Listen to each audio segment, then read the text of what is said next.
Je m'appelle Sarah Charland-Fauché. Moi, c'est Louve. On est présentement au Parc des anciens combattants.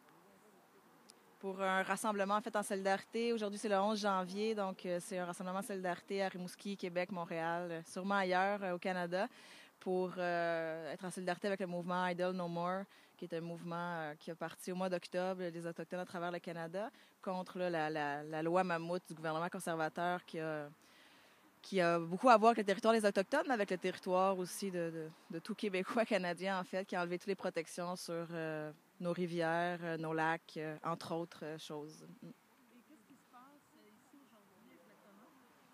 Bien, ici, présentement, on a un petit rassemblement citoyen solidaire. En fait, là, pour l'instant, là, ça commence tout juste. On a quelques personnes qui viennent d'arriver. Et puis, tout à l'heure, là, on va sans doute faire chanter des chansons ou bien se parler chacun de notre tour, se donner le droit de parole pour dire qu'est-ce qu'on trouve qu'est-ce qui nous indigne par rapport à la loi C-45, à la loi C-38, par rapport là, à l'attitude du gouvernement Harper face au peuple autochtone, et puis qu'est-ce qu'on pourrait apporter, quelles idées on pourrait apporter pour poursuivre le mouvement.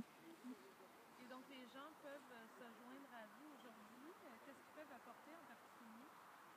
En fait, il y a un nouveau symbole que les Autochtones du Québec ont lancé, qui est une plume rouge, en fait, en clin d'œil au printemps érable, en fait. C'est un signe de solidarité, en fait, avec le mouvement des Premières Nations en ce moment.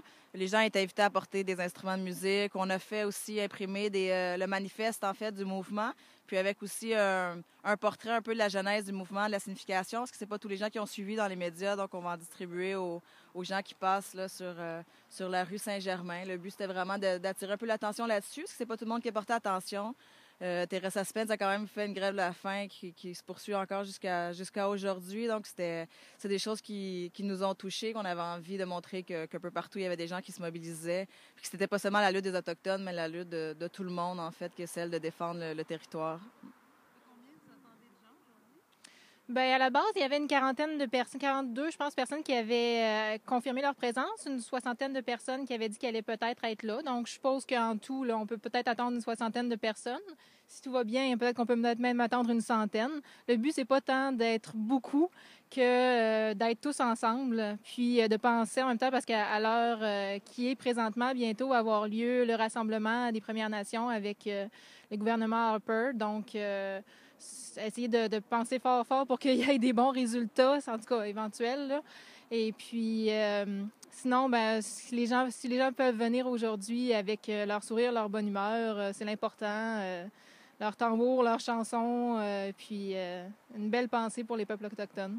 Il y a un membre d'une communauté autochtone qui s'est déplacé aujourd'hui, qui est avec nous. Il y a eu un autre membre de la communauté Innu qui nous a envoyé un texte aussi pour le lire aujourd'hui. Donc, je pense que c'est important pour tout le monde, en fait, de sentir qu'il y a une solidarité qui a longtemps manqué, en fait, dans notre histoire entre les Premières Nations puis les gens comme nous, qui sont souvent mélangés avec les Premières Nations sans le savoir, là, mais il y a souvent une division entre les Blancs et les Premières Nations. Donc, c'est ça aussi qu'on voulait éliminer aujourd'hui en faisant un rassemblement.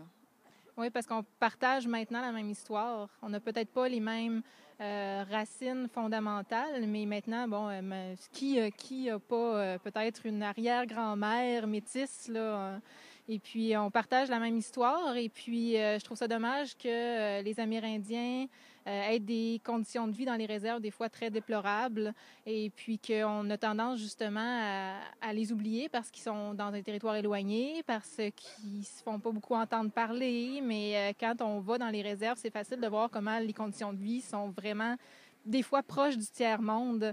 Et puis, des fois aussi, la violence conjugale est super difficile. Les enfants sont laissés à eux-mêmes.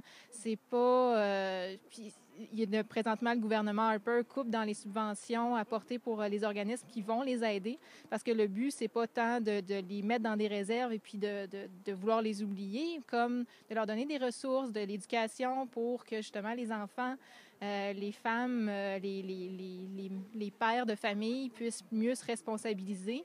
Puis, et puis, il faut aussi montrer une image tellement solidaire des peuples autochtones c'est pas juste la misère, c'est un peuple magnifique. Il y a des gens qui représentent leur nation de façon incroyable. Puis c'est vraiment important, ce mouvement-là, pour le ramener dans notre société, de se rappeler qu'on n'est pas juste des descendants des colonisateurs. Il y avait des gens ici avec nous, puis maintenant, on partage la même histoire. Parfait, je vous remercie beaucoup et bon après-midi. Merci. Merci.